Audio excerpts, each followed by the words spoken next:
اسپتال میں منتقل کر دیا گیا ہے۔ لاہور سے آپ کو خبر دے رہے ہیں کہ جہاں پر کاہنہ میں سلنڈر کی دکان میں آتش زد کی، جس کے نتیجے میں 2 افراد زخمی ہوئے ہیں۔ زخمیوں کو طبی امداد کے لیے مقامی اسپتال میں منتقل کر دیا گیا ہے۔ لاہور کاہنہ کا علاقہ ہے جہاں پر سلنڈر کی دکان میں آتش زد کی 2 افراد زخمی ہوئے ہیں۔ یہ مناظر بھی آپ دیکھ سکتے ہیں کہ یہ دکان کے مناظر ہیں جہاں پر سلنڈر دھماکہ ہوا ہے اور اس دھماکے کے نتیجے میں 2 افراد زخمی ہوئے ہیں۔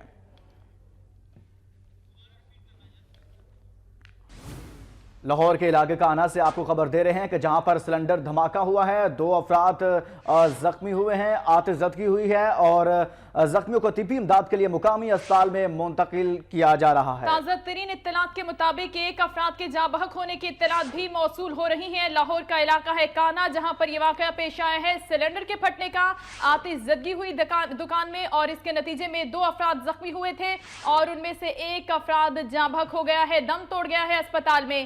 ان تمام زخمیوں کو طبی امداد کے لیے مقامی اسپتال بھی منتقل کر دیا گیا تھا۔